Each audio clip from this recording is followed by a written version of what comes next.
तर देशभरात गॅस तुटवड्याचे परिणाम जाणवत आहेत. नेमकं काय घडतंय जाणून घेऊया टॉप 9 बातम्या. इराण अमेरिका युद्धाचा संपूर्ण जगाला फटका. महाराष्ट्रात एलपीजी गॅसचा तुटवडा. मुंबई पुण्यासह अनेक शहरातील हॉटेल व्यावसायिक संकटात. हॉटेल व्यावसायिकांवर चूल पेटवण्याची वेळ. राज्यातील गॅस टंचाईच्या मुद्द्यावरून विधान भवनाच्या पायऱ्यांवर विरोधकांचं आंदोलन. विरोधी आमदारांची जोरदार घोषणाबाजी. तर सोलापुरात काँग्रेसकडून तिरडी आंदोलन. पुण्यात घरगुती गॅससाठी नागरिकांची धावपळ. सिलेंडर मिळवण्यासाठी नागरिकांच्या लांबच लांब रांगा. गॅस टंचाईमुळे सर्वसामान्य नागरिकांचे हाल.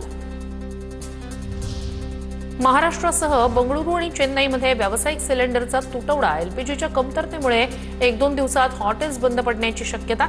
हजारो कामगारांच्या रोजगारावर आणि खाद्य संस्कृतीवर मोठी टांगती तलवार. अमेरिका इराण युद्धाचा शेतकऱ्यांना मोठा फटका. भाज्यांची निर्यात ठप्प झाल्यानं दर गडगडले. पालेभाज्यांच्या दरात मोठी घसरण. जालन्यात व्यावसायिक गॅस सिलेंडरचा पुरवठा ठप्प. हॉटेल चालकांसह इतर छोटे मोठे व्यावसायिक संकटात. 2 दिवस पुरेल इतकाच गॅस पुरवठा शिल्लक असल्यानं व्यावसायिक चिंतेत. छत्रपती संभाजीनगरमध्ये घरगुती गॅससाठी सिडको बसस्टँड परिसरातील भारत गॅस एजन्सीवर मोठी गर्दी. गॅस सिलेंडर ॲप्लिकेशनवर बुकिंग होत नसल्याची नागरिकांची तक्रार. कल्याणमध्ये देखील 2 दिवसात हॉटेल बंद होण्याची शक्यता. कर्मचाऱ्यांचे पगार आणि हॉटेल भाड्याची व्यावसायिकांना चिंता. गॅस पुरवठा सुरू करण्याची हॉटेल व्यावसायिकांची प्रशासनाकडे मागणी. गॅस सिलेंडरच्या तुटवड्यामुळे मुंबईतील धोबी घाटावरील व्यवसायाला फटका. कपडे वाळवण्यासाठीच्या सिलेंडर चालणाऱ्या मशीन्स बंद. तर गॅस तुटवड्यामुळे व्यवसाय ठप्प होत आहेत. जाणून घेऊया त्या संदर्भातल्या टॉप 9 बातम्या.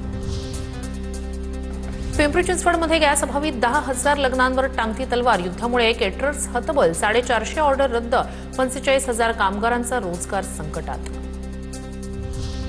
आखाती देशातील तणावाचा नंदुरबार जिल्ह्यातील गॅस पुरवठ्यावर परिणाम. सिलेंडर घेतल्यानंतर 30 दिवसांनंतरच पुढील गॅस बुकिंग. नवीन नियम लागू. संभाव्य तुटवडा टाळण्यासाठी गॅस वितरकांकडून उपाययोजना. पुण्याच्या ग्रामीण भागातील हॉटेल व्यावसायिकांना मोठ्या अडचणींचा करावा लागतोय सामना. ग्रामीण भागातील हॉटेल व्यावसायिक अडचणीत.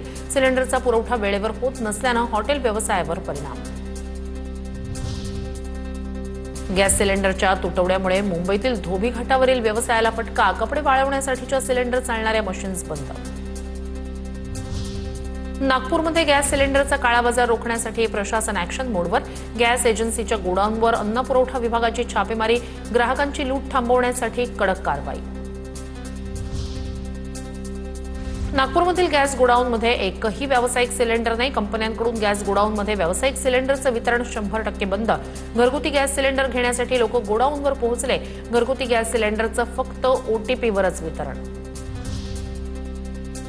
आखाती देशात सुरू असलेल्या युद्धाचा वडापाव विक्रेत्यांवर परिणाम. व्यावसायिक सिलेंडर आणि तेलाचे भाव वाढल्यानं वडापाव विक्रेत्यांना मोठा आर्थिक फटका.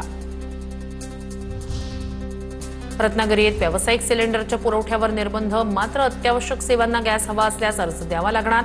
हॉस्पिटल्स, वसतिगृह, शालेय पोषण आहार शिजवणाऱ्या संस्था, वेदपाठ शाळा, शिक्षण संस्था, संरक्षण क्षेत्राचा यात समावेश. संस्थेच्या लेटरहेडवर अर्ज केल्यानंतर सिलेंडर मिळणार. शिर्डीत व्यावसायिक गॅस सिलेंडरच्या टंचाईमुळे हॉटेल व्यवसाय अडचणीत. पुढील 2 दिवस पुरेल इतकाच साठा हॉटेल व्यावसायिकांकडे शिल्लक. गॅस कंपन्यांनी हात वर केल्यानं आता पुढे काय असा प्रश्न निर्माण.